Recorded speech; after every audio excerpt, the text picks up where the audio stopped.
You're listening to KYST 89.3, The Bone. The Bone. And now time for South Tucson Youth Football. Simulcast on AM 1400, The Ground. And on South Tucson Local Access Channel 22. Oh, man. Yes, it is South Tucson Youth Football. It is the Corso Cup. It is the quarterfinals, which means you are getting full game action here on South Tucson Youth Football on KYST.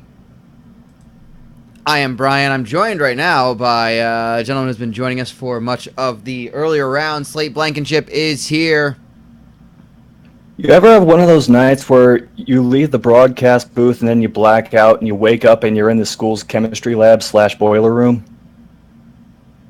Is that why you reek of, like, sulfur? Maybe a little bit. Fair enough. Well, apologies to the local Votech High School or whatever, their lab. But it is quarterfinal action. It's okay. Those of you may have forgotten who's in the quarterfinals. By the way, if you're not familiar with it, we do have a Wikia page, IRMstream.wikia.com. You can get up-to-date information on all the tournament action. We are down to 8 teams, and boy, have there been a host of upsets. We are looking at 2 7 seeds, an 8 seed, 2 11 seeds, and 3 13 seeds as the final 8 teams. It has been a veritable who's who of anyone can do it, really, at this point. Yes, even you could beat Texas Roadhouse. Yes, especially if you're a grown adult, because they're all children. I mean, let's be honest. Grown humans versus kids. Probably like your chances. But we've got our first 2 quarterfinals of the round. They're going to be today. Tomorrow we're going to have the other 2, and then we're going to have our semifinals during the week, and of course a week from there we'll have the finals of the Corso Cup. All of that taking away precious summer vacation time from these poor kids whose parents have either left them or had to cancel and are just harboring all sorts of resentment. Sometimes I wonder which is worse. If it's worse to just be left and have your parents resent you every time you wake up and knowing that you're winning, but you're really not. Or just have them leave you and they left a pack of hot dogs in the sink, but, that only lasts you so long and they didn't really leave any food or money to order anything. You know what? Let's just get right to the game, I think. Yeah, these kids just want to go on summer vacation. That's all. These kids just want to have a summer vacation because the fall season is not too far away, where they have to go right back into the swing of things, right back into practice, right back into training, right back into throwing themselves headfirst at other children for the sake of their parents' love in a 10-game season, a 10-game season plus playoffs. So today's game, our second game, will be out of the Midwest South Tucson region, which will have the 11 seed Ballet Bob's Dance Studio taking on number 13 seed House of Guffaws Comedy Palace. However, our game coming up right now is the 8 seed Rusty Pipe Job Plumbing and 11 seed Mitch's Toys and Guns. And these 2 teams have had quite the road. Rusty Pipe Job with the most notable win over the Creamy Surprise, the overall number 1 seed in the second round, pulled off that upset. They also upset Holy Balls by a big score of 31-14. Mitch's Toys and Guns, big win over Del Grango's Discount Seafood. That was a tight one, 3 versus an 11 seed. They won by a field goal, and they took out Shoeless Jim's Diabetic Candy Store in, I believe it was in overtime, in the round of 16. That's why they are here. That being said, let's talk about these 2 teams, and let's go over to Star Watch, brought to you by Star Watch. That's where Randy and Jason Starr, the Starr brothers, watch old episodes of Star Search. It's Star Watch with the stars. Watch what the stars watch at Stars Watch. That's tougher every time. Oh my God, South Tucson Youth Football, where boys throw boys at boys. That is my favorite name. That reference is my favorite wrestling show name forever and ever. Amen. And that's, yeah. Oh, it makes me happy. All right, Star Watch. We're talking about the kids of Rusty Pipe Job Plumbing. Let's start things off with their star running back, Gary Squirts. In the middle there, that is outside linebacker Pecan Log. And I have to look up because there's not pictured. Defensive lineman, other star player, didn't make it for picture day, is defensive lineman Respect Bookerman. Respect Bookerman. And, of course, on the other side of that football is Mitch's Toys and Guns out of the Child Services Conference. There is, in the middle there, that is defensive tackle Husky Alabaman. Husky Alabaman, their star player on the left, that is their running back. He's going to get a lot of the carries. He's been running them right into this round. That is Chattanooga Mudslide. And not pictured is, appropriate enough not pictured, is star wide receiver, nobody in particular. Oddly appropriate that he's not pictured. So who you liking in this matchup? We got some interesting picks here, some interesting offenses. Some teams that have not been expected to make it this far, but who do you like in this? Well, I look at the previous games that these teams have played, and I noticed that Rusty Pipe Jobs Plumbing has had the more convincing victories. 7 points over Cream Surprise, 17 points over Holy Balls. And Mitch's Toys and Guns, they've not really won any game by more than a touchdown. But I'm not going to underestimate the heart, the grit, and the determination of the coaches of Mitch's Toys and Guns for forcing these kids to slam heads with each other. Wow, that's amazing. And especially when you're looking at a BCC team where grit is just flat out in the name. Rusty Pipe Job Plumbing are going to get out-gritted is the prediction. Go ahead and make your predictions in the chat if you'd like to. We're going to go ahead and go down to the Muni. You are looking live at Municipal Field number 25 for Mitch's Toys and Guns, the 11 seed out of the Child Services Conference, taking on the 8 seed Rusty Pipe Job Plumbing, the home team in this quarterfinal. They are the 8 seed out of the Blue Collar Conference, the BCC versus the CSC. And it looks like Pipe Job won the toss. They will receive it. And a lot of people in the chat like Rusty Pipe Job in this one. And just a little note, grit is not just in the name, it's also in the water supply. Of course. I mean, how do you think they get half of that grit? At least half of it. Maybe more. That being said, it is Gary Squirts on the return there, starting things off. That's Husky Alabama with a big tackle for a loss on Gary Squirts of 1 yard. 2nd and 11. Maybe a low-scoring affair. I think the grit and the grind of these teams, it's not just the names of the divisions in the BCC. The grit of these teams, playing some hard-nosed, fairly exhausted style of football. They've been playing a lot. They have not had any sort of break from school or practice or anything, and that hot South Tucson heat is really burning down. You're going to start seeing some exhaustion early, maybe some dehydration. We'll see how dehydration comes into play. Not there, though. That is a big catch by Jarvis Kroll for a 19-yard catch. And a first down. Jeffrey Phillips, his first pass, and it's a big one to move downfield for Rusty Pipe Job. And they needed to play like that. The first 2 plays, it looked like the offensive line was missing blocks, the halfbacks were running into each other. They just needed to shake the rust off to get this drive going. Yeah, they did. And Gary Squirts, I think that's the thing, is that Mitch's Toys and Guns have studied this team. They studied Gary Squirts. They have him in their sights, and they are going to be firing at him nonstop. Everybody is going to take a drink because I think we got a personal foul. Yes, it is a face mask. Defense. It is a face mask for Antonio Cobb. Everybody take a drink. What you drinking, everybody? Well, personally, when I woke up in that chemistry lab / boiler room, I just grabbed a couple flasks and some runoff from the boiler itself. And it has a weird aftertaste, but it has a nice, bubbling to it as well. I see it looks carbonated, but I'm sure it's not. Of course, my voice is a little shot from last night, but I'm all good. I wanted to make some tea. Instead, I just kind of set fire to some leaves and then just, realized I had a fire in the studio, and then I put it out with some water, and thankfully it was all in a bucket. So I'm just kind of taking hits off the bucket right now. And all the grit in that water probably helped smother the flames faster. Yes, it certainly did. It made it really just murky and brown, and if I close my eyes and just pretend it's tea, I keep telling myself that. I'm not congested enough to lose my sense of taste in this one, or smell, but, you know, I'm trying. And Gary Squirts moves it all the way up to basically the 2-yard line. It's 2nd and goal for Rusty Pipe Job. Someone, Al the Madman, drinking a cement mixer, not the shot, an actual cement mixer. Even if it was the shot, that's still pretty gross. And it's a touchdown for Rusty Pipe Job. Gary Squirts finishes the job and squirts right into the end zone for 6 big points and an early lead in this game. Gotta admit, my eyes are still adjusting to only seeing one game at a time.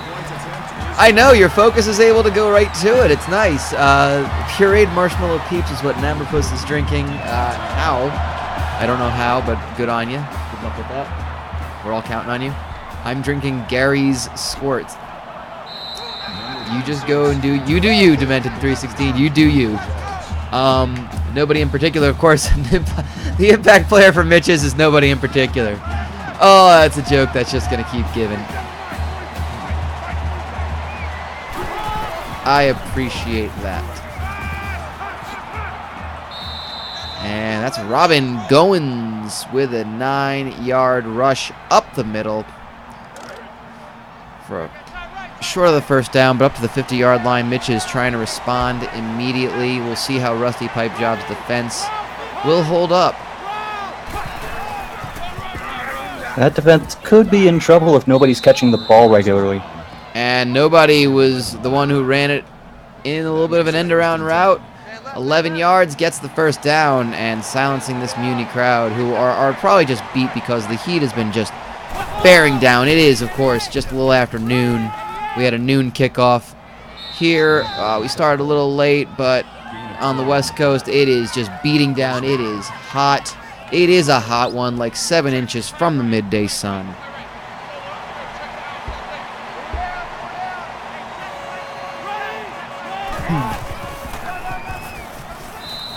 Chattanooga mudslide right off the middle, 5-yard gain.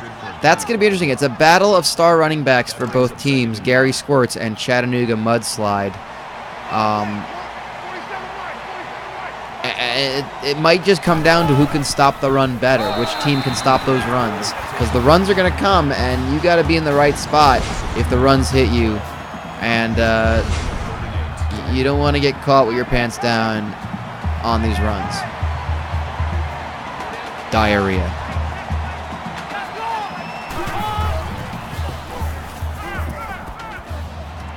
Which, coincidentally, is what some of the people in the stands have after sitting in the sun for too long. Yeah, there's heat stroke all over the place. We are most certainly filling this Muni well past capacity. So ambulances are currently carting people back and forth from hospitals once they get some fluids in them, whatever fluids they may be. No one's really being picky at this point. They're being rushed right back to the stadium because, God forbid, they miss anything important in this game because the numbers of the bets are just skyrocketing as this Corso Cup tournament is moving forward. Mitch is knocking on the door down to the 2-yard line, 2nd and goal. Personally, I'm betting on the game within the game within the game. Ooh, I don't even know what that means. Well, beyond this game, there's the game of who's trying to get off the bench to get in the game, and then there's one kid at the end of the bench who's trying to get a Game Boy copy of Madden to work on a Virtual Boy. So you're betting on whether or not he's going to get it to work? Yes. Wow. I can't believe you found some action on that. You literally can bet on anything in South Tucson.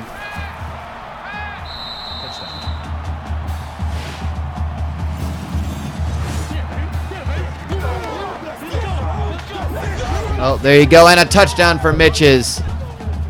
The quarterback hung on to it, ran it right in. And we're approaching the end of the first quarter.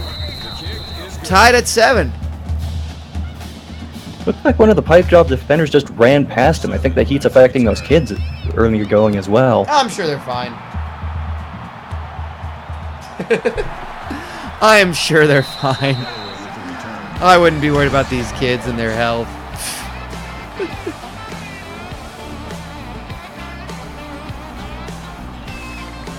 Rusty Pipe Job seeing if they can continue to make the offense work. They were not able to stop, ultimately, the run of Chattanooga Mudslide.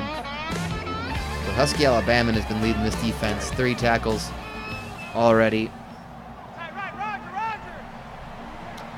Oh, good question, Kango. I should have specified, when I said virtual boy, it's actually a kid at the end of the bench whose name is Virtual. Oh, okay. That makes a lot more sense. What's the over-under on the kid having the battery pack? Is that something you can bet an over-under on? I don't even know. Oh, God. And Phillips taking it off on his own for the first down.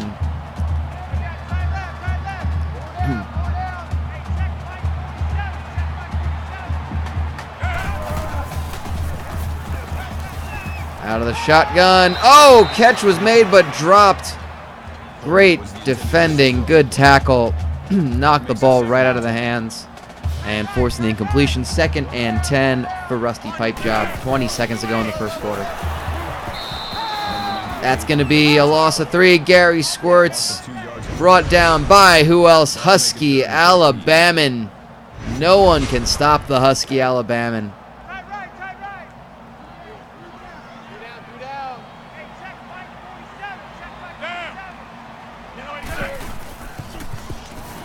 Could be significant if they're forced to punt. After all, the punter did show up for no apparent reason on the Star Watch. Yeah. For whatever reason, that I always enjoy that. That's like the best thing we see. Is that the punter for some reason is the best player. So of course we nerf those stats so they do stuff like this, and they let it dribble out to the 20 because they punt, and that's going to be the end of the first quarter. Tied at 7. Mitch is forcing Rusty Pipe Job to punt. They will take over at the 20 to start the second quarter of play.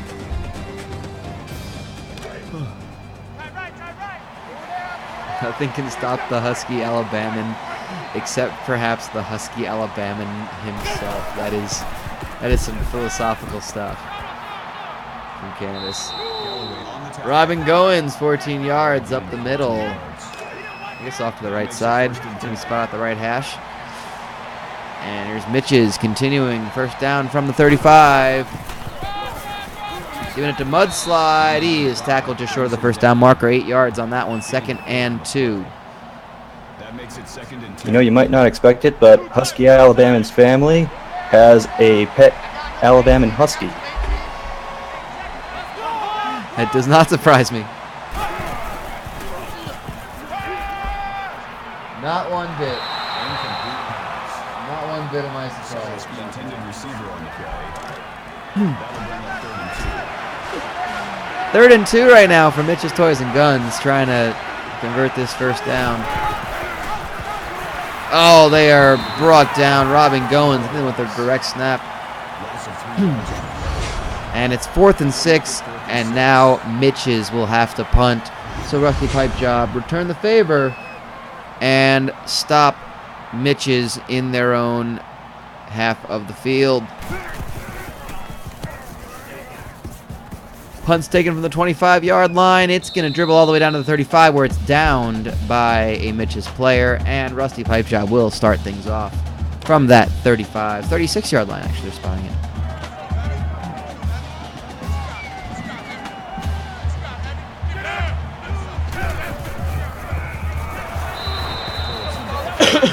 And Phillips brought down for a loss of 3 by who else? Husky Alabaman, putting up player of the game stats in this first half very early. 5 tackles, all of them for a loss. Is just breaking through that offensive line, and they have no answer for him so far. Phillips is going to run up the middle, gets past him, takes a knee right to the stomach. 3rd and 8, gets up a little bit. Gets a little of that back, but still, that kid's gonna be hurt, and there's probably some internal bleeding. Well, as long as the blood stays inside the body, you're fine. Right, it just kind of recirculates, I think is how it works. Burdett Moyer, 16-yard catch, gets the first down, and that's gonna have to be what Rusty Pipe Job needs to do. They get rid of the football, they create a little bit of space, get open right away, fire it before anyone can really break down your offensive line, and that was a quick play for a quick first down.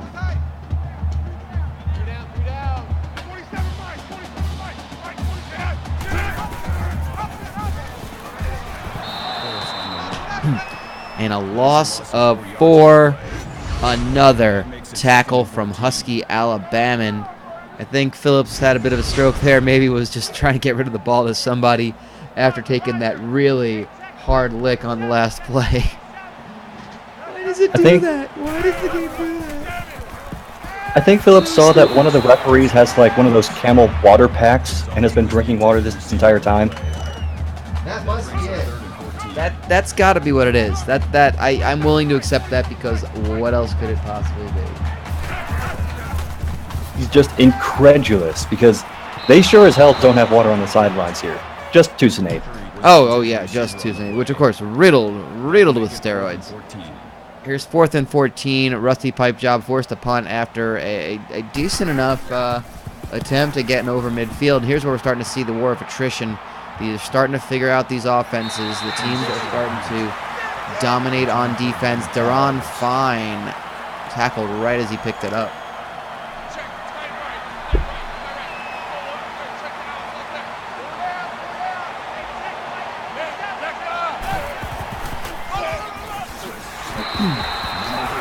Mudslide, loss of 4.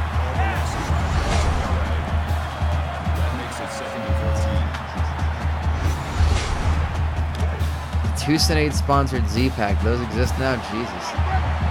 Luckily for all kids who got hurt today, this game has and a half medic attending today. So not the one, just and a half. Half a medic. Hopefully it's the upper half that at least has the hands. Yeah. Stop that line of thought right there in its tracks. Robin Goins lines up under center. 3rd and 4 for Mitch's with this University of Washington modeled offense. This is where I miss NTQ a bit. You would be able to at least tell me what that means. Damian Preston with the first catch for a first down, 10-yard catch. Moves it over to the 42-yard line, and Mitch is trying to move into the opposite end of the field. I gotta be honest, I'm starting to feel the heat from inside this booth. Oh, I don't doubt it. It's brutal. We are trying to figure out our fan situation. Murky water is being brought to us by the bucketful. I know some of our staff have just been taken to dunking their heads right in the buckets. They come up just, covered in just grit and dirt and just a mess. And I'm going to pass on that, I think. I'm going to be fine with just kind of letting my body take care of it by sweating. Robin Goins, okay. 9-yard rush. The grit is very exfoliating. Sure. Yeah, I guess when I have sunburn, that'll take off all the peeling skin. But that's not really... Well, it'll take off some of the regular skin, too. Yeah, that's also the problem. I don't know if I want that.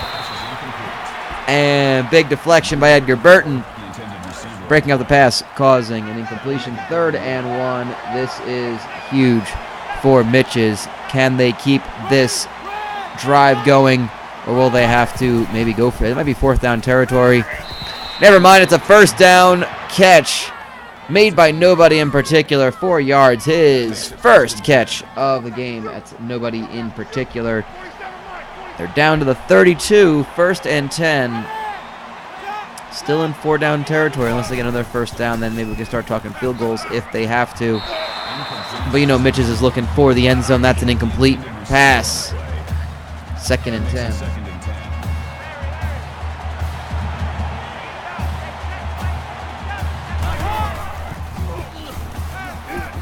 What I'm trying to do right now is,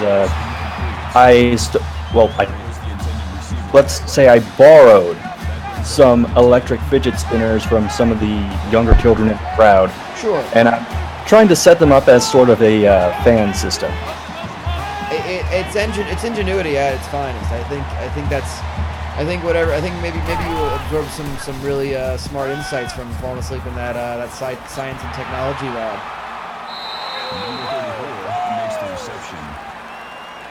And Chattanooga Mudslide gets a catch, but is tackled. So it's 4th and 9.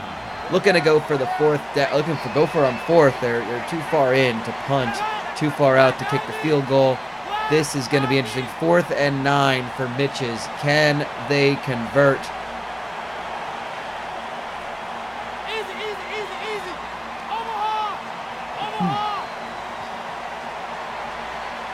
take down the clock as long as they can. So if they have to turn it over, then Rusty Pipe Job get as little time as possible. We're going to give him about 15 seconds, I think, by the time this ball is snapped. A lot of time. Oh, he's sacked. Loss of 2, a turnover. And he fakes with the spin move, number 58. Didn't see the name on the back of that kid's jersey.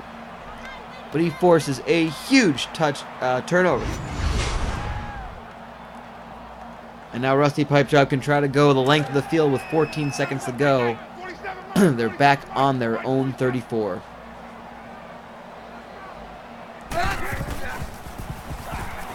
It's going to take a massive defensive breakdown for Rusty Pipe Job to get even in field goal range at this point. Yeah, they might have to take one more shot at the end zone. They got 9 seconds, 2nd and 6. You know, take a shot at it. Why not?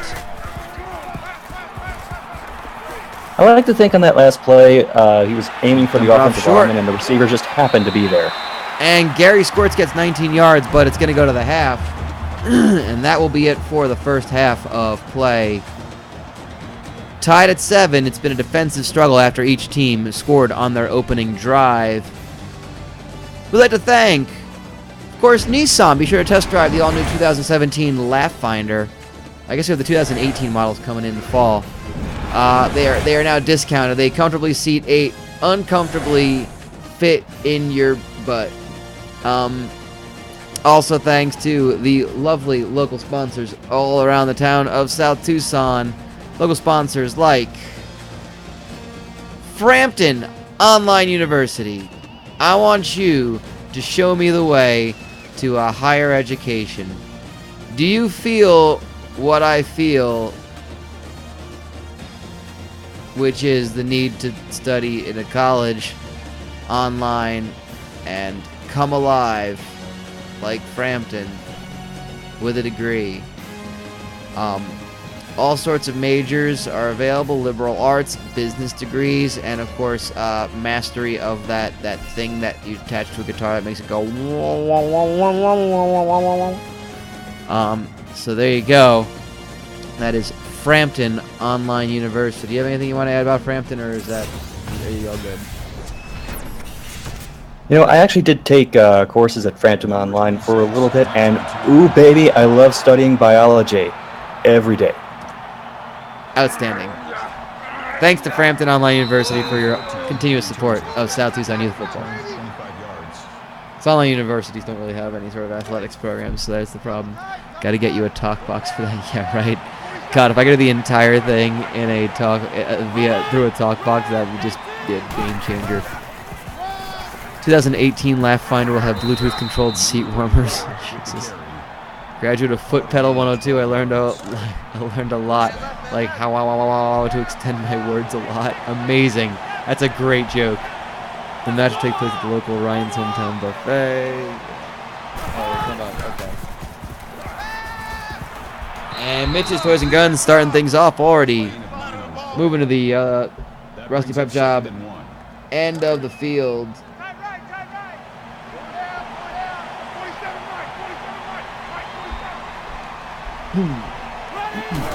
They're looking to come out big in this second half. Oh, Chattanooga mudslide.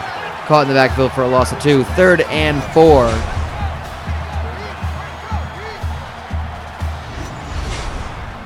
Rusty Pipe Job front line finding a lot of leaks in that offensive line. They are. I think they kind of got maybe the first play they got caught off guard. They didn't have to just put the screws to it. Force the 4th down. They're not going to do it there. It's going to be Chattanooga mudslide. He's still going. He's all the way for a 40-yard touchdown run. Chattanooga mudslide touchdown. Mitch's Toys and Guns.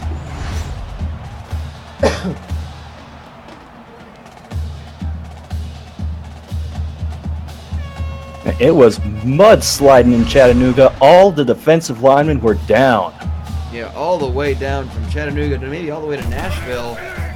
40-yard run. That's easily the biggest play of the game for Mitch's Toys and Guns. The extra point's good. It's 14-7. In a game where points have come at a premium, that may be a difference maker.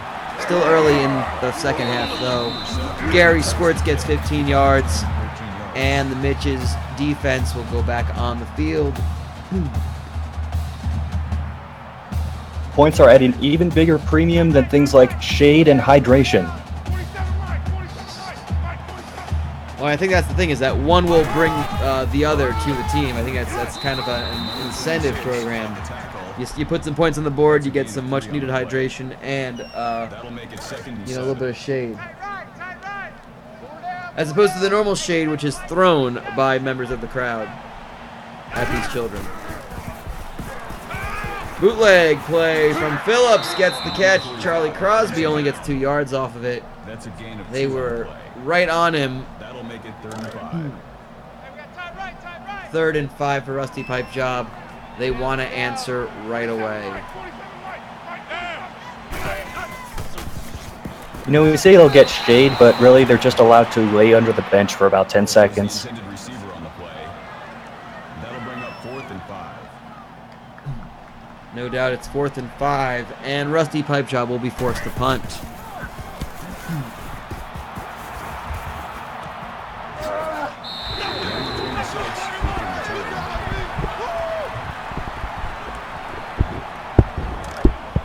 And that's Duran fine with the return. Here's Mitch's starting things off from their own 42.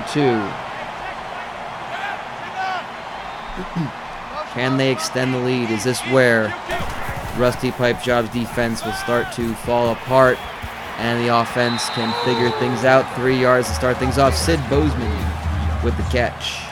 That'll make it 2nd and 7. Inexplicably starting that reception by running backwards. Not at all related to heat stroke. And Goins gonna break free for an 18-yard rush. First down. Finally protects that football when he sees someone coming to tackle him. That's a huge first down for Mitch's. They are moving into the Rusty Pipe Job end of the field. They're down to the 37-yard line.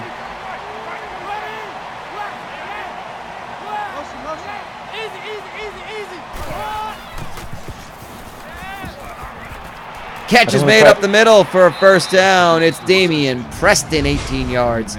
Mitch's offense really starting to come alive. Makes it 1st and 10. I don't want to pontificate or extrapolate too much from this, but Mitch seems to have figured something out about the Rusty Pipe Job's defense. Wait, have you have any insight on what they figured out, or just that they've kind of just decided they know how to read them? Oh, ball is loose!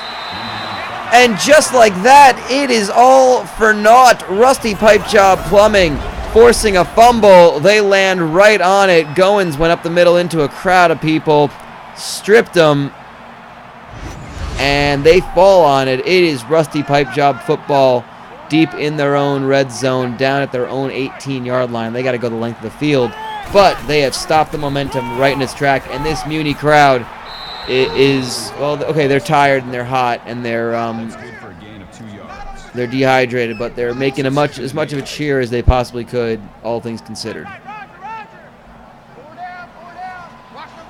Fortunately, as the game is going on, that ball has just been covered in more and more sweat. Yes, it is a very moist ball. That's good for a gain of 5 yards. Gary Squirt's making it 3rd and 4 for Rusty Pipe Job.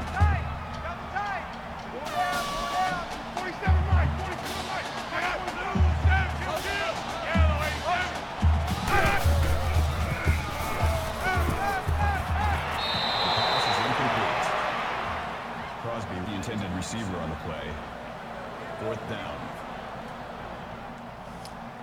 And 4th and 4, just like that, Rusty Pipe Job forced to punt. Let's see how far they pin back Mitch's, who gets to start once again. It's not going to be that good of a punt. It's going to dribble out of bounds to about the 44, 45-yard line. Mitch's start things off at the 45. That is not, that's just a minor break for their offense, I think. They gave up the fumble. They lost the football. They get it back after their defense held strong, and they're going to go right back to work. Goins 13 yards, first down. Gain of 13 on the play. 1st down. It seems that Mitch's toys and gun strategy early in the game of wearing down Rusty Pipejob by letting themselves get tackled by them is starting to pay off. Very interesting thought. Nobody in particular. 16-yard catch into the red zone. It's 1st and 10. Huge catch, breaking free, loses the defender, grabs it out of the air, slips past the safety, and moves it all the way down to the 16-yard line. Mitch is right back where they were. There's Chattanooga mudslide. Oh, goes head first, gets just trucked. Just runs into a wall. Big hit by Edgar Burton. 2nd and 2.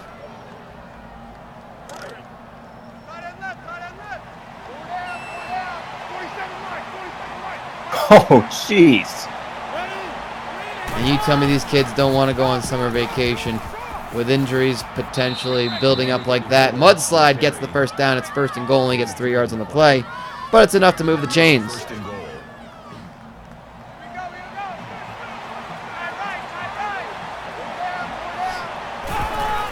First and goal.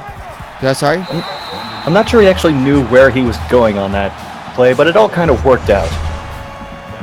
Yeah, I think it did. Well, Mudslide is tackled for a loss. It's 2nd and goal, back from the 9 at this point. But Mitch is just looking to extend the lead as we get closer to the 4th quarter.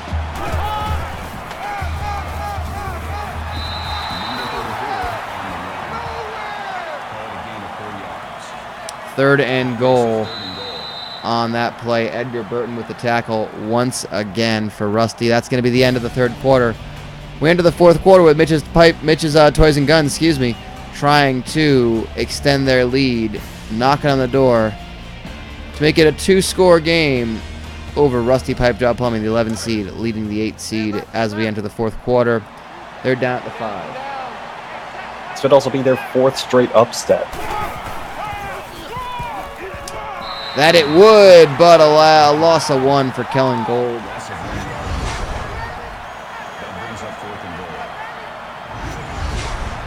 I'm not so sure they weren't just setting up for the field goal on that one. He seemed like he was taking his sweet time getting to the middle of the field. They might have been, maybe just to line it up nice and straight. It's a 10-point game for Mitch's Toys and Guns, leading Rusty Pipejob 17-7, and the Muni crowd here supporting Rusty Pipejob that much more crestfallen, that much more dehydrated. The extra alcohol consumption not helping the dehydration. No, it is. They just haven't done it enough. Oh, you drink more is what you're saying. Fair enough. There is Tyrell Grigsby, loss of 1, Rusty Pipejob. Husky Alabama, another tackle. 7 tackles, all of them for loss. Star player quality stats right there. Husky Alabama has single-handedly made this Mitch's game. That's Gary Squirts. No gain there. Kennard Chavis with the tackle.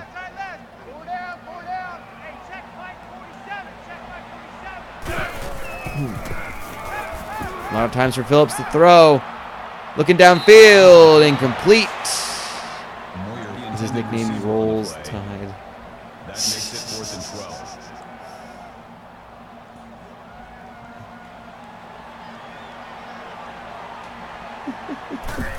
That's an Avon Cooley reference. That's fantastic. 18-yard punt. Out of bounds at the 49-yard line. And 1st and 10 for Mitch's after turning it over. 4 minutes and 3 seconds left to go in this game. It's all about clock management now. Chattanooga mudslide somehow gets 2 yards, but is just sent packing backwards. That makes it 2nd and 8. It's been a long day for Chattanooga mudslide. A yeoman's effort, hard-working, definitely earning the win. Gets 9 yards in the first down for Mitch's and helps to continue to kill this clock. The time continues to tick. You got to feel like Mitch's Toys and Guns with a 10-point lead are in damage control mode, clock management, just secure the win. Yeah, just grind it out, nose to the grindstone. As in, if you screw this up, the coach is going to put your nose to a literal grindstone. You don't find too many grindstones these days. I think by grindstone, they just mean like a car tire. Or like sharp rocks, I think. I assumed a literal stone. I don't know. And mudslide, no gain. 2nd and 10. Under 3 minutes to go. The face mask that everyone had to drink during did not help matters. Rusty pipe job. Just the odds keep stacking up against them. And a lot of betting tickets in favor of Mitch's Toys and Guns are going to be paying out. Or so it would seem. Rusty Pipe Job just started using their first timeout. Mudslide hurt. We're going to have to find out how that is. Well, I think the game is kind of in lockdown, so rely on their backup running back. Maybe Goins to run it a little bit. Take down some clock. They're going to throw it. It's caught. Ruben Perry, 24-yard catch. And they just forced Rusty Pipe Job to call their last timeout. First down inside the 5. What a play by Mitch's Toys and Guns. And it looks like Mudslide, well, maybe just got shaken up. He's back in. 2nd and goal. Clock continues to run under 2 minutes. I mean, a score would most certainly put this out of reach for Rusty Pipe Job. I think it's already out of reach for them with no timeouts, down 10, and without the football. Yeah, this is already, even if they don't score again, their most dominant win so far in the Corso Cup. Very much so. You can see they're just starting to let the clock run down.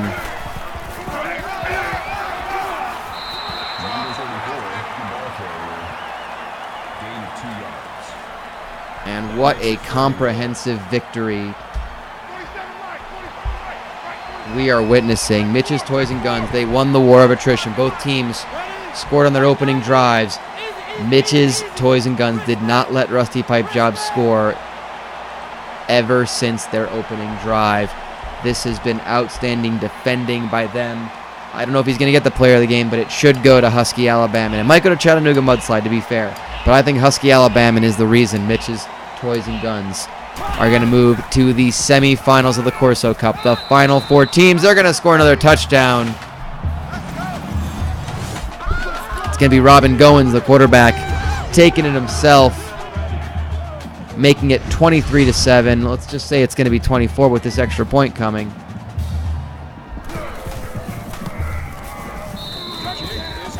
Just that little extra salt in the wound. No doubt about it. They want to make a statement, a big win to head into the semifinals. They await the winner of our next game between House of Guffaws and Ballet Bobs. When this tournament started, did you think that we would have a number 11 seed advance this far? You know, for as much as I could say that the final 4 teams would be a toss-up, I did not think it would be so much of one as seeing the higher seeds that we're seeing succeed, especially an 11 seed, especially Mitch's Toys and Guns, who just got off their very first season. You know, they got one less season under their belts than every other team. And Rusty Pipe Job not saying die. It's a little too late. They're down 17, but they are playing to the final whistle. Phillips looking to air it out again, looking for the end zone. Deflected in the end zone, 3rd and 10. It's just now hitting me that we could possibly, in the semifinals, have an 11 seed and 3 13 seeds. Would be amazing if that happened, and it's not outside the realm of possibility. We could have 2 11s and 2 13s as well. Then the next game is an 11 versus a 13. Ballet Bobs versus House of Guffaws. So don't go anywhere after this game is over. We're going to go right to that one. As this game draws to a conclusion, Rusty Pipe Job, 4th and 10. They're going to get the first down. Charlie Crosby with the catch. Kudos to these kids for playing to the final whistle. But the winners of your East-South Tucson Regional are going to be the 11 seed Mitch's Toys and Guns. The 11 seed Mitch's Toys and Guns with the big win. I'm going to celebrate this by going to Mitch's Toys and Guns and getting another silencer and loudener for my gun. Good for you. I think that's. You're going to put them together so it does absolutely nothing to it. They both cancel each other out. Of course. Of course, yeah. Because, that way no one knows you have it. And that's stealthy. Automatic first down.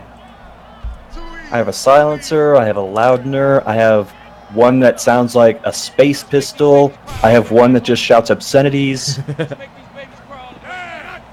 Nothing like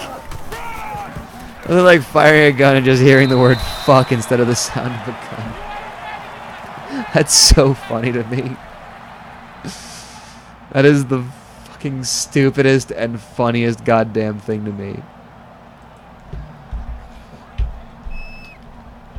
Well, if you want one, they're still on sale. I appreciate it. Thank you for telling me that. I did not know. My loudener plays La Cucaracha. Not only does it just play it, it plays it really, really loud.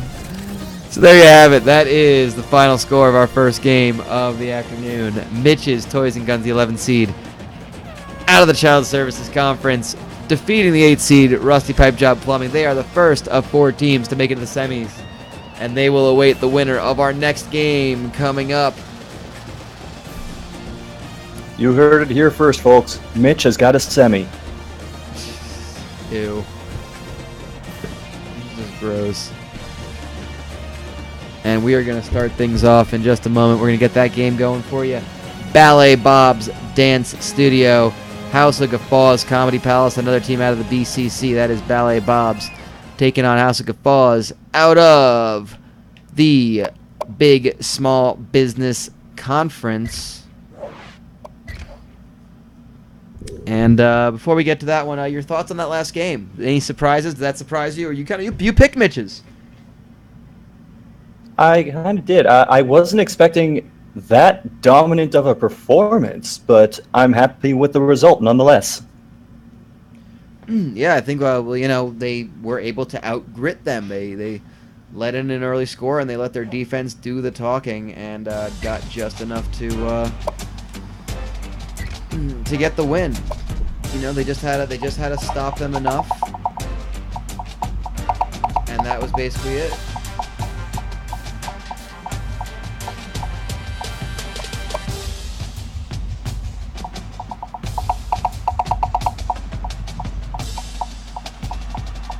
Now, this next matchup, however, it's just a complete toss-up to me.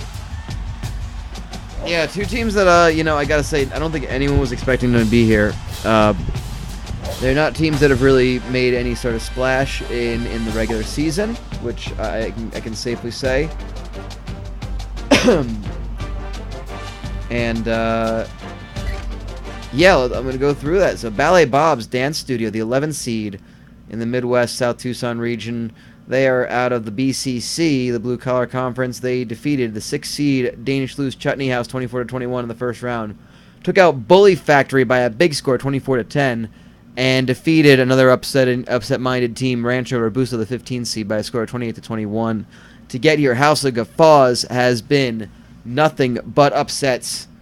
The 4 seed Flappy Pappy's Pancake Shanty by 28-24 score in the first round. They took out Moist Adventures Indoor Water Park by 34-31, and they defeated Crossbow of the Month Club by 24-10 score in the round of 16. That's why they are here out of the Big Small Business Conference.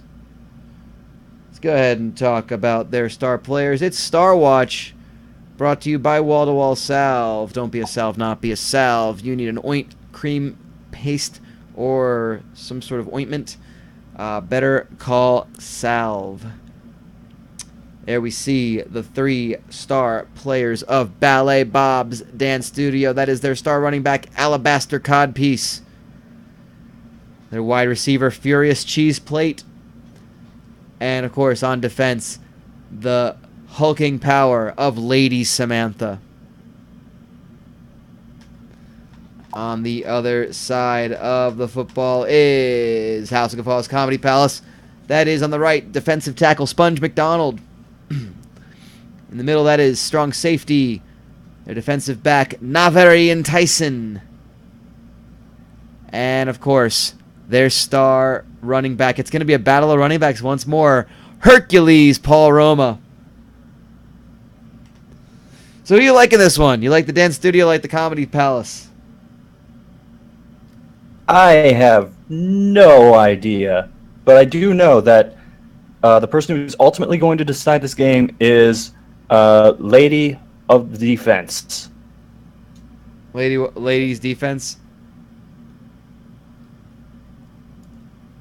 Yep. I see big plays in his eyes. There you go. Well, I understand that earlier today, Lee Corso made his prediction by doing stand-up comedy in a tutu. So no one really knows what that meant. Then he set himself on fire. Not intentionally. He tried to set the stage on fire, but, you know, the tutu caught fire because it's incredibly flammable. So go ahead and let us know your picks in the chat. I see some person betting on Guffaws. Good for you on that one. And let's go down to the Muni for our second game. You are looking live at Municipal Field, number 73, for the second half of our doubleheader here. It's the second of 4 quarterfinals in the Corso Cup 2017.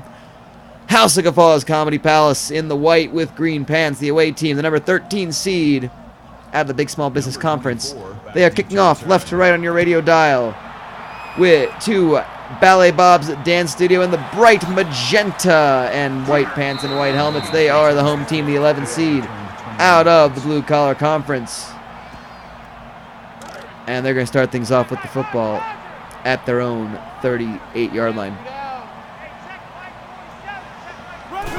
I mean, the problem with Corso catching fire is that bet is such a low pay, but I mean, it's more of a moral victory. You got to parlay with something to make it worth something, though. That makes it 2nd and 10.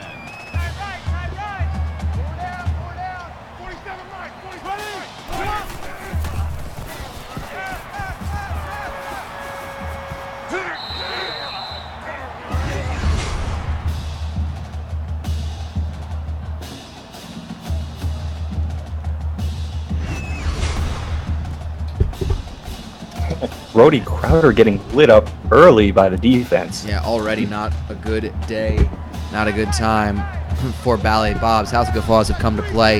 You know, that's the thing. These kids get invigorated. They get spirited into just playing their hearts out. They forget that they are losing precious summer vacation in the process.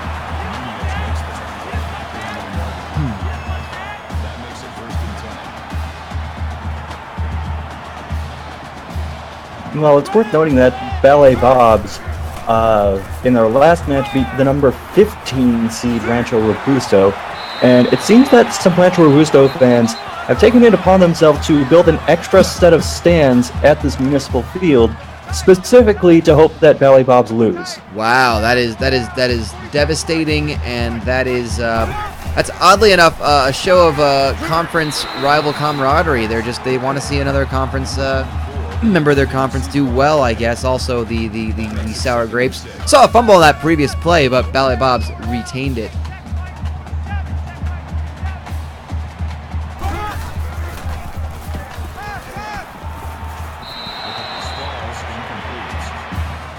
Number 12 was the intended receiver on the play. 3rd down.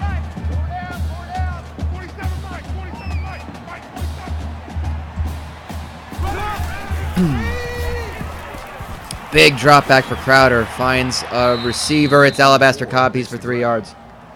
Gain of 3 yards. 4th down.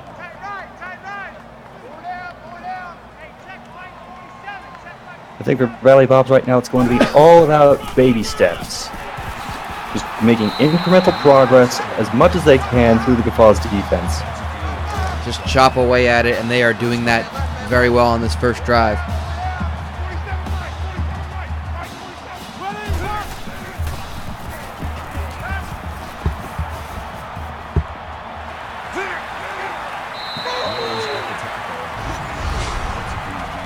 Big first down play. Crowder rushing for that first down. First and goal for Ballet Bobs down at their own, at the 2, basically at their own 2.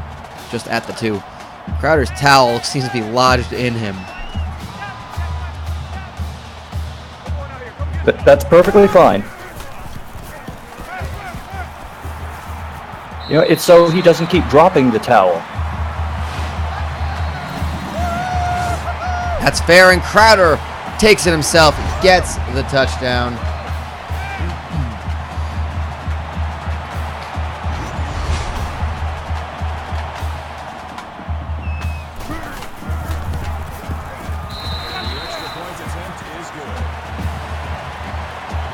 Big touchdown, extra points good. Those 2 fans just happy to go on their chests.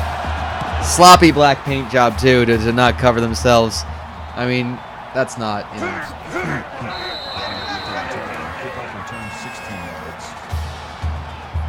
We'll pretend that's black paint and not just a reverse farmer's tan. Yeah, let's go with that too.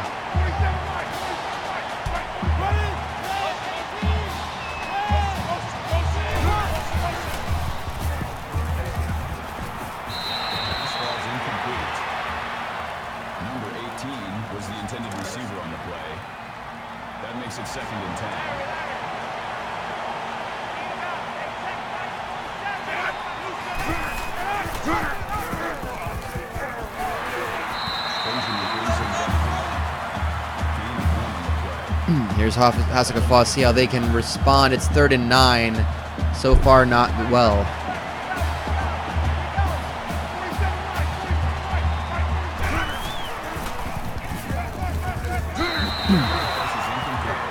Fourth and 9, Kirby Lake, incomplete, 0 for 2. That'll bring up 4th and 9.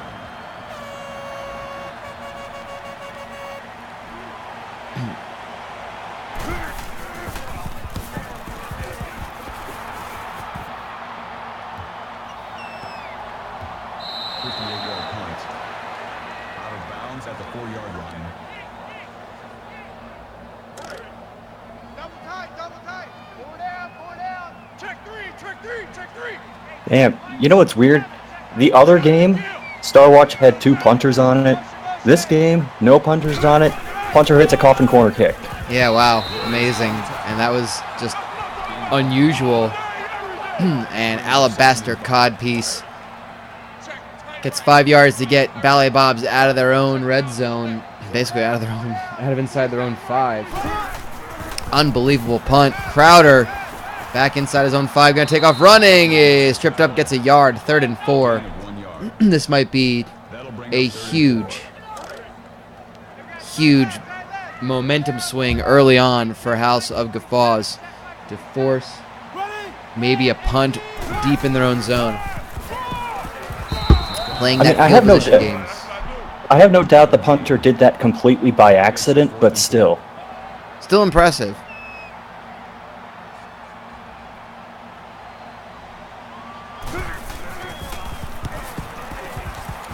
Well, I think the heat is really getting to me, because I swear I just saw a Ballet Bobs player teleport halfway across the end zone.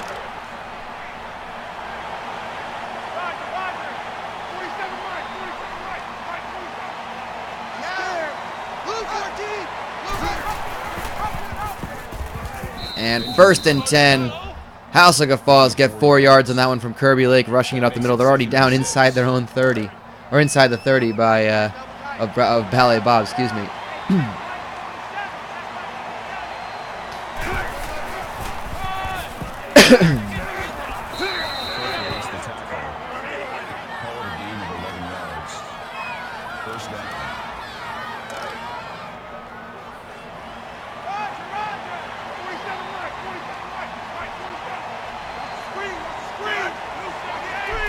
And on his first rush of the game, Hercules Paul Roma getting on his horse and finding a way through that Ballet Bobs defense. That'll make it 2nd and 7.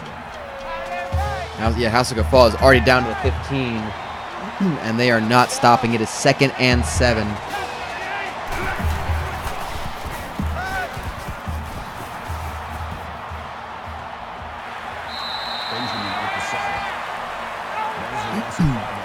Third and 12, big sack by Rich Benjamin.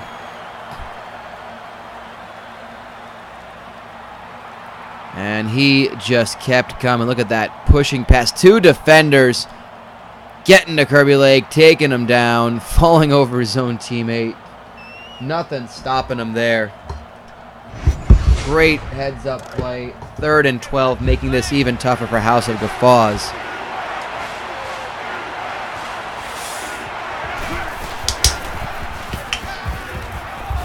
Kirby Lake's got to have better pocket awareness than that. He was holding the ball for so damn long. That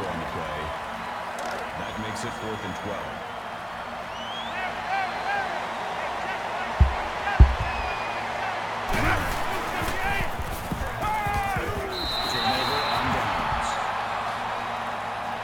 12. Oh, wow, they're actually going for it? They did, and they did not get it. They went for it, and it is Ballet Bob's football. Wow. Bold move. And it did not pay off. Here's, Brody Crowder sacked for a loss of 1. Defensive struggle does not begin to describe. Does not begin to describe. It's been a long evening. Does not begin to describe this game. End of 1, 7-0 Ballet Bobs. Sponge McDonald with the big tackle. Crowder under center again. Quick pass. It's a screen. And he's got the first down and then some. It is. And a flag. That's going to add another 15 onto it. Personal foul. Everybody drink. Defense.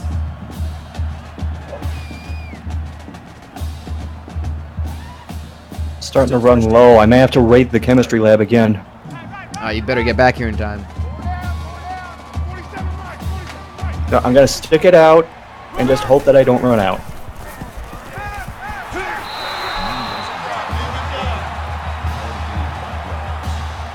That brings up 2nd and 5.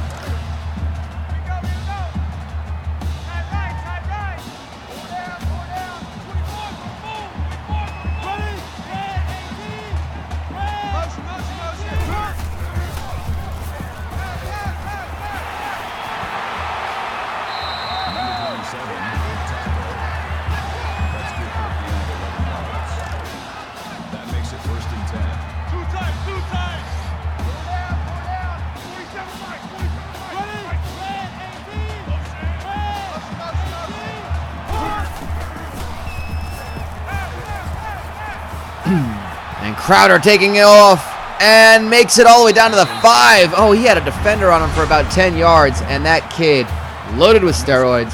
No doubt thanks to Tucson Aid. Completely just makes a fool out of that tackler.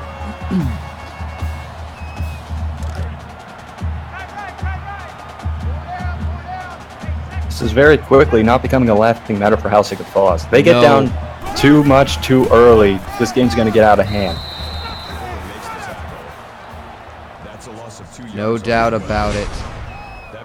And that is, look at that, skating right for Alabaster Codpiece. Gets 2nd and goal. Down to the 6.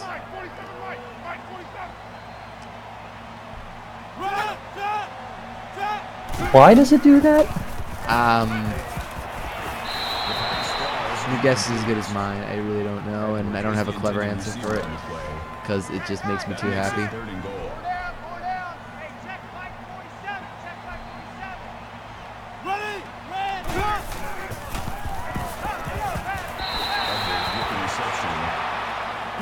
Fourth and goal, and Ballet Bob's gonna have to kick a field goal. We'll have to remember that drop in the end zone. Yeah, no doubt that is may come back to haunt them. They're up 10-0 right now. Well, you know who else had a 10-point lead? Texas Roadhouse. They sure did, and they gave that one up. Actually, they had a 13-point lead, if I recall. It was a 10-point lead. They lost 13-10, didn't they? I believe so. I can't remember. It's been Yeah, they lost 14-13. Makes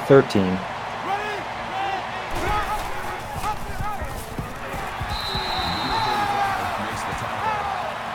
Call it a gain of 3 yards. That'll make it 2nd and 7.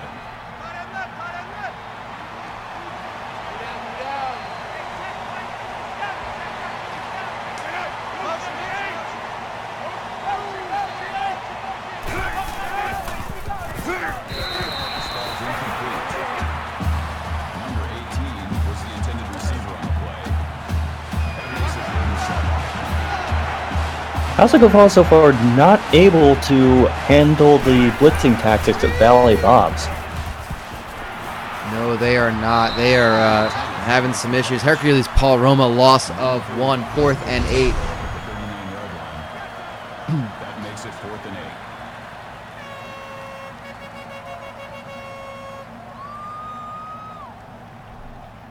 8. We are seeing just a defensive clinic put on by Ballet Bobs, forcing a punt yet again. That punt's coming from the 25. It's going to go all the way out of bounds, around the 45. 43-yard line. Man left, man left. 4 down, 4 down. 47 Mike, 47 Mike, Mike 47. Get up, Blue 78.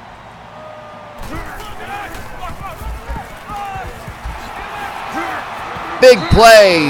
Is that Crowder again? That is Brody Crowder. No, it's Alabaster Codpiece, excuse me. Codpiece moving it even further.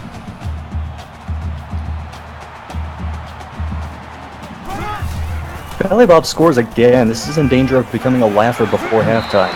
It really is. Furious cheese plate, 7-yard catch. That'll bring up 2nd and 3. All alone making that play. They had a scramble to tackle him.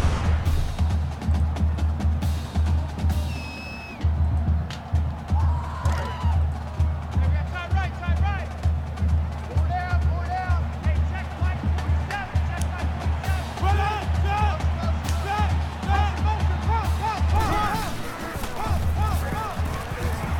And Crowder up the middle gets another first down, making it look very easy against House of Guffaws.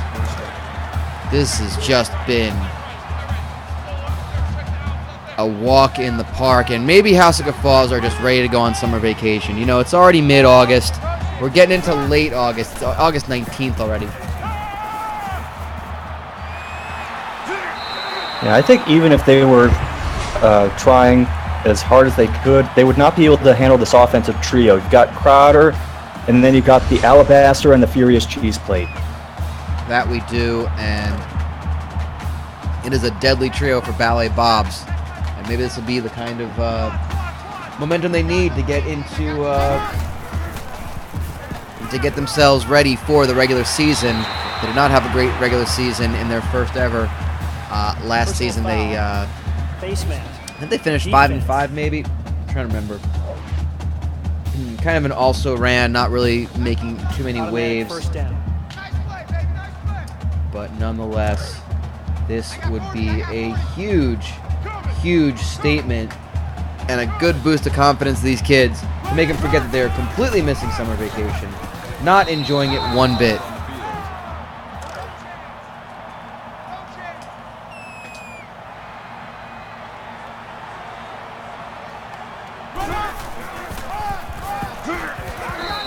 Makes the tackle.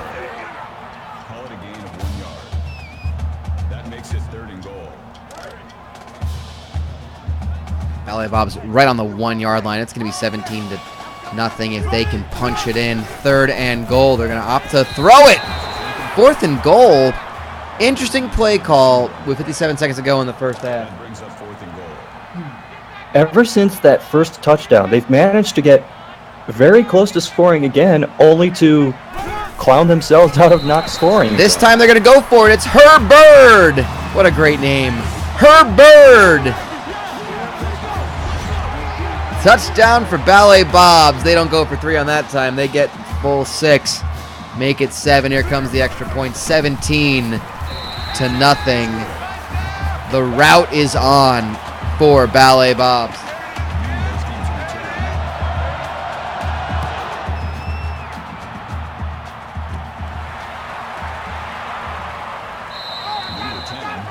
Game is quickly becoming a joke to Ballet Bobs. Saying that because they're facing a comedy club?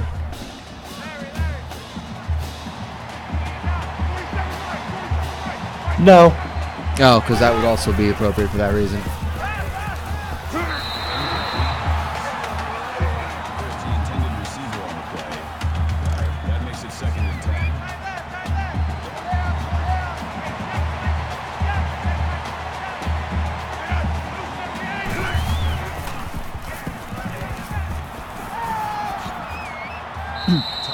House of Guffaws, Kirby Lake taking a 10-yard run up the right side for a first down. 44 seconds left in the half. Might want to take this one back into the locker room and kind of figure out what is going on. Big catch, Darren Robinson, 21 yards. His first of the game, a huge play. The second completed pass for Kirby Lake. Maybe not over yet, 39 seconds. Do House of Guffaws have an answer before the halftime?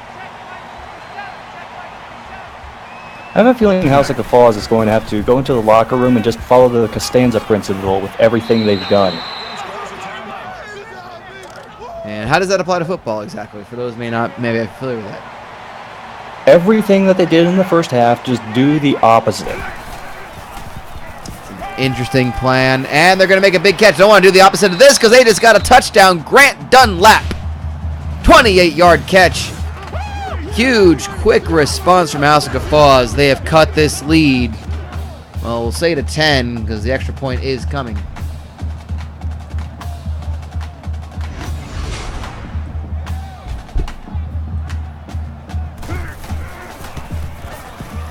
Hmm.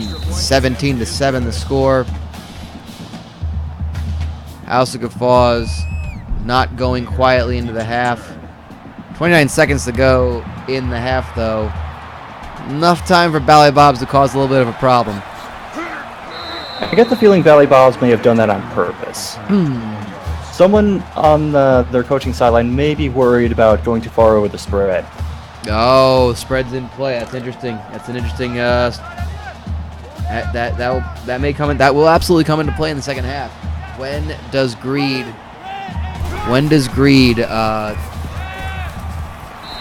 overlord or lord over the desire to win? That makes it 2nd and 10. And will that come back to bite them? 22 seconds to go in this half. As a reminder, tomorrow's matchups will probably broadcast a little earlier in the day, maybe about let's say like 1 or 2 p.m. on the East Coast. Go with about that time. Will be the other half of our quarterfinals in the West-South Tucson Regional. It's a pair of 7 versus 13 seed matchups. The Wandering Lush versus World of Shrapnel. That's a huge play and a flag on top of it. Everybody drink. Big play. Going down to the 3-yard line. George Gonzalez called with that one. The pass was already made. The penalty was only about 2 yards worth. First and goal for Ballet Bobs. They could already answer in 29 seconds after a huge play like that. Can they get in the end zone? Maybe not. Brody Crowder sacked for a loss of 2. They're going to call a timeout and kick a field goal, make it a 13-point game going into the half. 5 seconds to go. Timeout is called.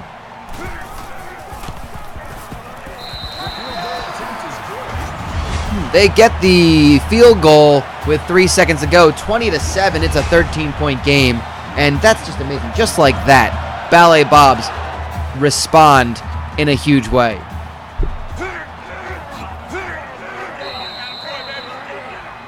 And Hercules Palma on the return. That's going to take us to the half. Big score, the 11th seed Ballet Bobs School of Dance, or Ballet Bobs Dance Studio. 20 points in the first half. They lead House of Guffaws Comedy Pals 13 seed by a score of 20-7. Of course, thanks to Nissan. Discount on 2017 and older models of the Laugh Finder. They comfortably seat 6. Uncomfortably seat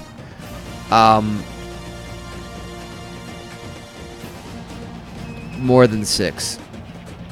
And of course, South Tucson Youth Football is brought to you by some of the local businesses of South Tucson, local businesses that pour their heart and soul into this organization, such as Roland Churches. Roland Churches. I swear I thought I had a logo for them.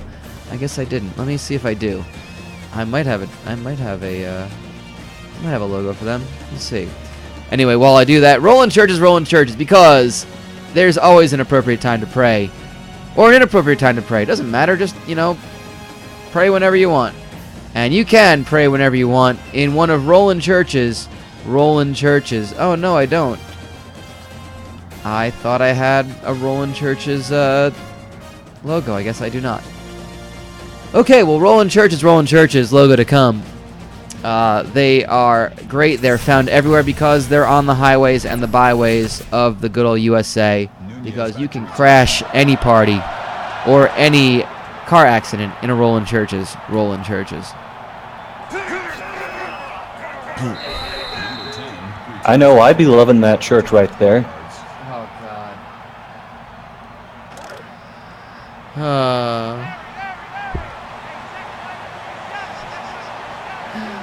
Oh, damn it. Praying at 60 down the main drag of South Tucson, crashing a party with Jesus. Yes. I am in favor of all of these things you have said. Second half getting things started. 20-7. Ballet Bob's leading House of Guffaws.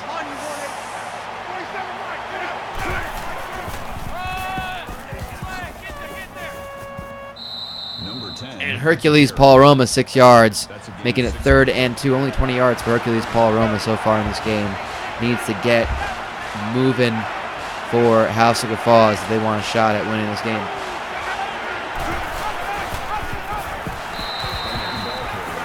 They get the football to start the half.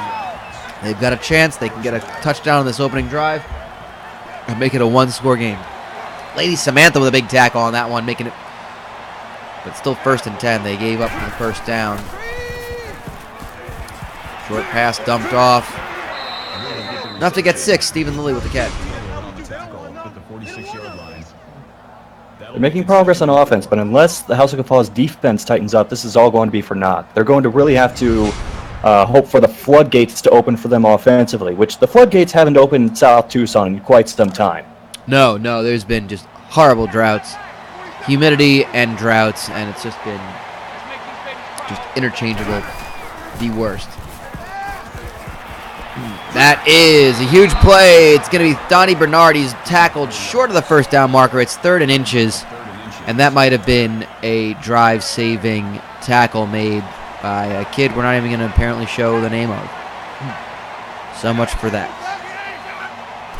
But if they stop them on this play, they do not. Kirby Lake gets the yard he needs for the first down for House of Guffaws.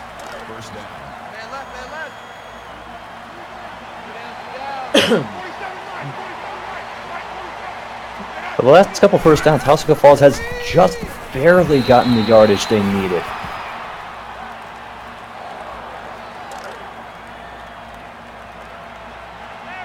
Remember, they just got to keep moving the chains.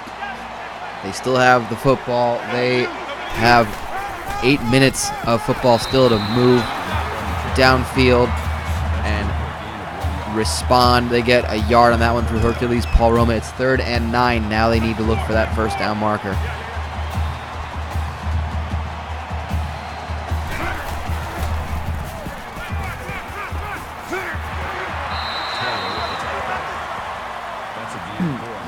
And it's going to be 4th and 6, only able to get 3 yards on that one. They're going to go for it on 4th. A bold move. Let's see what House of Guffaws can do. Will they turn the football over, or will they continue this drive? They're going to continue it. It's a 15-yard catch. Great quick play by Seth Fritz. Making the catch, taking the hit, holding on to the football. It looks like they're running quicker wide receiver routes, which helps because up until this point, the offensive line had been a punchline for House of Guffaws. It really has. It's been no laughing matter whatsoever. Ballet Bobs have been just dominating on the defensive line. Fake the handoff. Kirby Lake's going to take it to the end zone. 23 yards and a touchdown for House of Guffaws. It took them 2 minutes and 45 seconds, more than half of the third quarter, but House of Guffaws have found the end zone and have made this a one-score game. They are going to make it a 6-point margin for Ballet Bobs, closing the deficit. It's 20-14. Ballet Bobs must respond. Do you agree with that? Yeah, that's a real punch to the gut for the Ballet Bobs defense. A gut buster, if you will.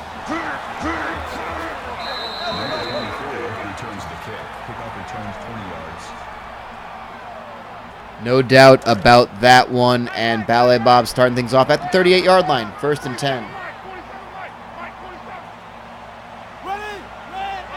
This is what's ultimately going to decide the game. Can House of Guffaws prevent Ballet Bobs from getting anywhere near scoring range? Well, they just made a huge play downfield. Chip Brigham, huge catch. And Ballet Bobs have answered almost immediately yet again. They are demoralizing this House of Guffaws team.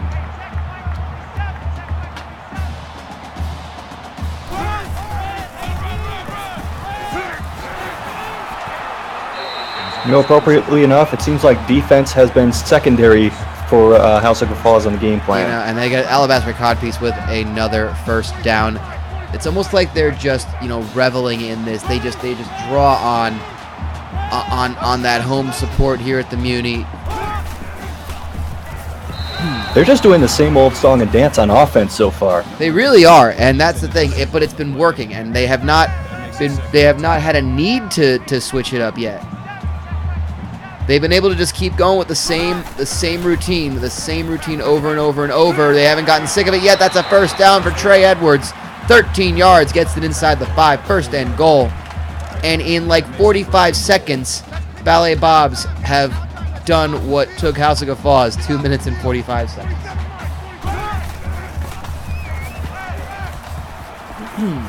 Crowder's gonna run it himself. Touchdown, Ballet Bobs. Who can stop this tap routine?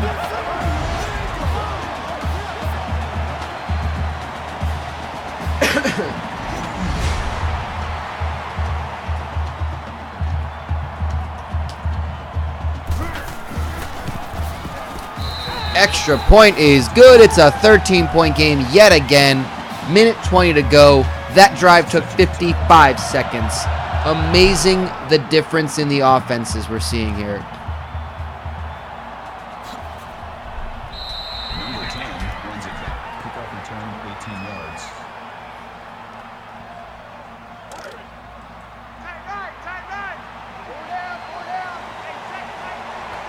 Sorry, did you say something? I was busy penciling in Ballet Bobs for the next round. I think you're right to do that at this point.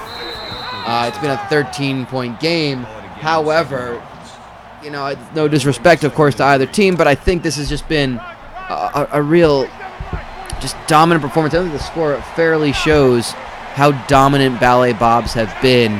House of Guffaws just do not have any sort of quick offense to respond.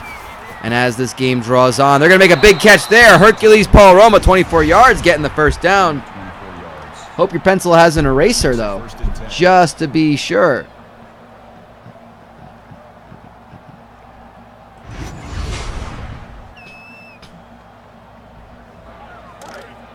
You know what? I think I may have used the eraser for one of my drink mixes. Uh-oh. Well, you might need to find one somewhere. Loss of 1 yard on the play. That'll bring up 2nd and 11. You know what? Grit's a good eraser, right?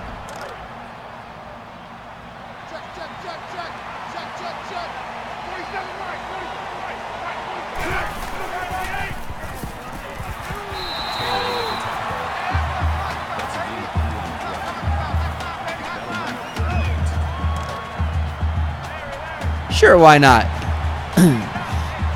Man, if the comeback would happen, they are trying 3rd and 8 from the 31. 4th and 1. That's a 7-yard catch. Good stop at the line of scrimmage. Well positioned by the Ballet Bobs defense, forcing a difficult 4th and 1. They're going to make them think about it. The fourth quarter begins with a 4th and 1 that could determine the game for all intents and purposes.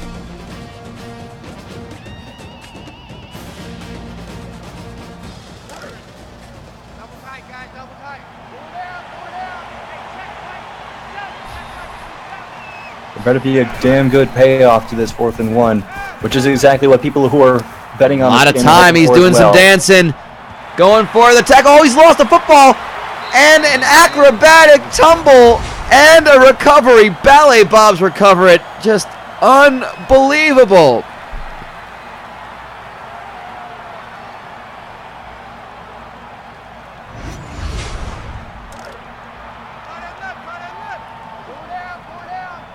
Well, I think it's safe to say at this point that everyone's laughing at House of Guffaws and not with House of Guffaws. That's true. Call it a loss of 1 yard on the play. That'll bring up 2nd and 11. Man left, man left. 4 down, 4 down. Hey, check Mike 47, check Mike 47. Run, red 18.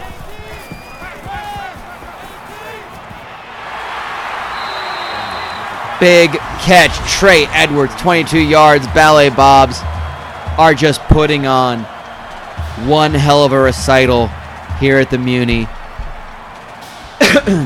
They have no interest in killing the time.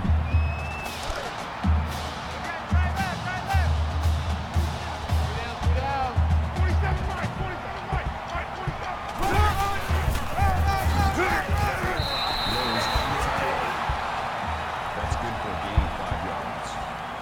2nd and 5, alabaster codpiece.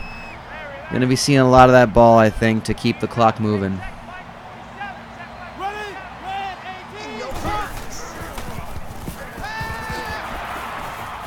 Ballet Bobs, their offense knows where to go. They know that there's a semifinal in their midst. First down.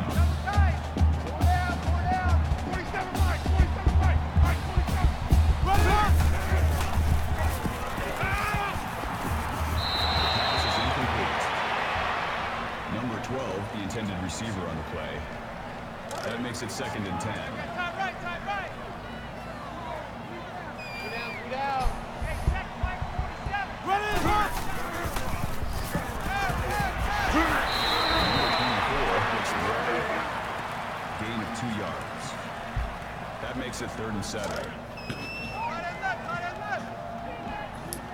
Yes, you came back with burgers and all hell breaks loose. Absolutely.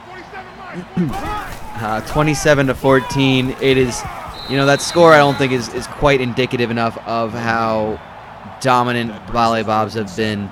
They're gonna, what it looks like, punt it, but 4th and 7. The clock continues to run.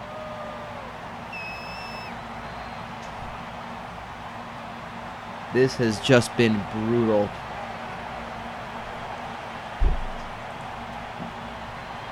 They were just toying with House of Guffaws. They really... They may end up facing Mitch's toys and guns somewhere down the line.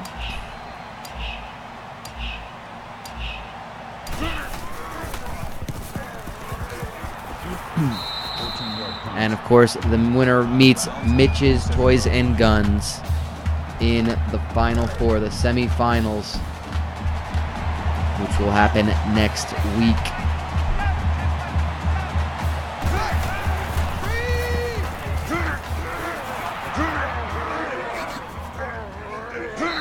Number 10 makes the catch. Larkin makes the tackle at the 42-yard line. That makes it 1st and 10.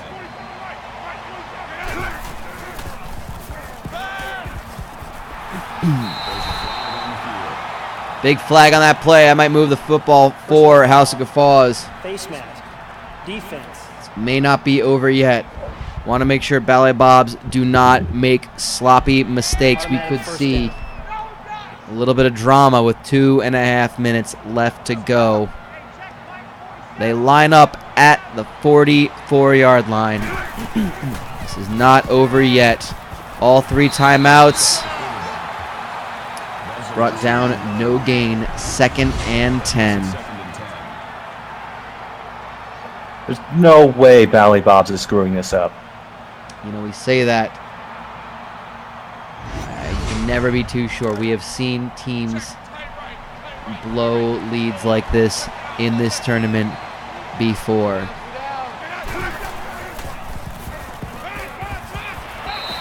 Oh, they overthrew it. Kirby Lake off target. Robinson was the intended receiver on the play.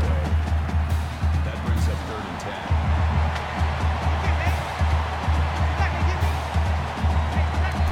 10. Kirby Lake having an up and down day. 11 of 19 so far. It's like sometimes he knows exactly what he's doing. Other times it just seems like he's in dreamland. Yeah, it's... That's a... God damn it. 4th and 10. They're going to have to go for it. 2 minutes to go. You're down 2 scores. Can they make something happen? They have a lot of time to throw it. They catch it. It's a 1st down at the goal line. Chance Phillips' first catch for House of Guffaws. 1st and goal. Hold the phone. This ain't over yet. You know, I am holding my phone. I'm talking to my bookie at the moment. I'm so sad for you in that instance, and it's gonna be a touchdown for House of Guffaws. But is it too little, too late? Minute 45 is an eternity in this sport. It is a 7, soon-to-be 6-point deficit. House of Guffaws clawing their way back, but can they stop the offensive juggernaut that has been Ballet Bob's Dance Studio?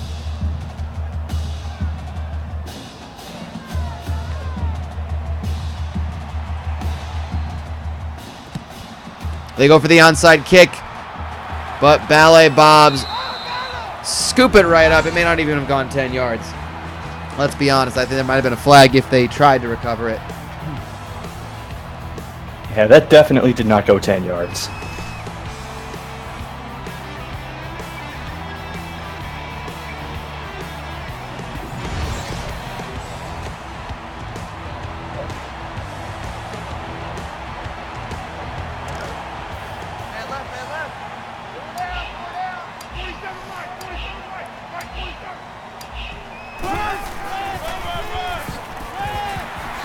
And, Alabaster Codpiece muscles his way to 21 yards, all the way down to the 20. We are seeing it yet again. It's almost like scoring against them just angers Ballet Bobs.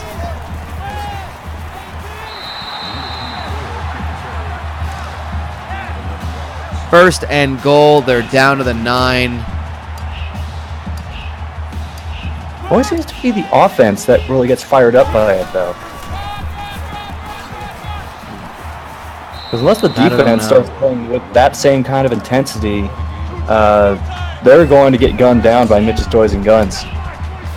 That's possible. It's going to be, it might be a problem. They have to go back and sort that out before the semifinals. Codpiece pushes it in for the touchdown. That sounded gross. Touchdown, Ballet Bobs.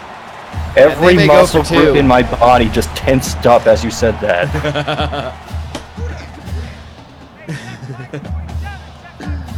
Oh my God. They get the 2-point conversion. It's a 14-point game yet again. Ballet Bobs 35. House of Guffaws 21. And House of Guffaws will get the football back yet again. They don't have any time to waste. They can't go for these long 2-minute drives. There's only a minute and a half left in this game.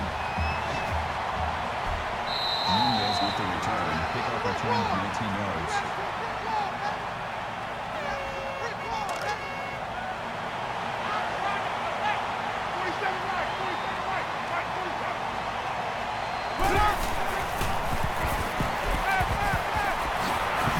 Mitch with the reception. Gain of 13 on the play. First down.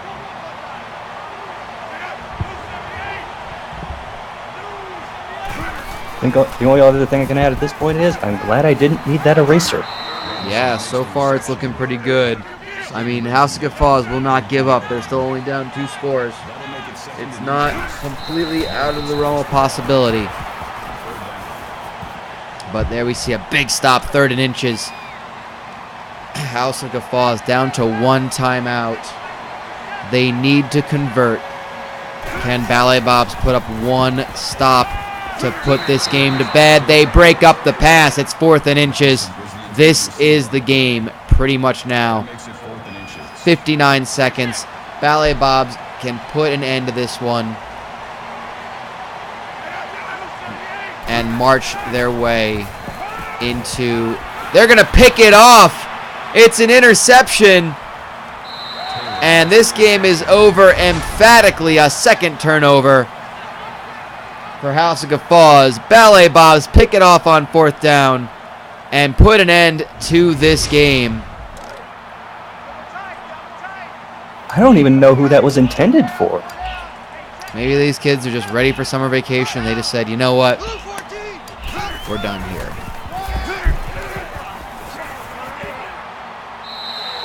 Alabaster codpiece, 9 yards. Forcing House of Guffaws to use their last timeout. Not very enticing with a 5th tackle of the game. Strong showing, but that's going to be it. Ballet Bobs kneel it. They're going to have to take a knee one more time to put an end to this game. 35-21. A 14-point lead does not begin to describe the gulf between these two teams, I think. Ballet Bob's shown that they are ready to win the Corso Cup. That's good for a gain of 4 yards. 4th down. We shall see. I mean, hopefully, Mitch has put up a much better showing than House of Guffaws did today. No doubt about that. That's going to be it. Brody Crowder with your Player of the Game award. Alabaster Codpiece was a crucial piece to that puzzle. And now we know 1/2 of our semifinals. Mitch's Toys and Guns, Ballet Bob's Dance Studio. That is your first semifinal of 2. Be sure to join us tomorrow. We have 2 more quarterfinal games. They're both 7 seeds versus 13 seeds. The Wandering Lush Irish Pub taking on World of Shrapnel, followed by Burns and Crackle Mesothelioma Law Firm taking on Welders of the Universe. A pair of 11 seeds have won it here in the Corso Cup. Slate, your thoughts on these 2 games before we go ahead and say so long. If we don't have any more upsets, we're going to end up with 7-11s across the board. A guaranteed 7-11 final, no doubt. It's 2 11s in the semis, 2 7s and 2 13s vying for those 2 spots. So that's going to be it for us. Thank you to Slate Blankenship for joining me. My name is Brian. We will see you tomorrow at around 1 p.m., 2 p.m. Eastern. Let's go around that time, somewhere between then. Let's figure it out. Until then, good evening from South Tucson.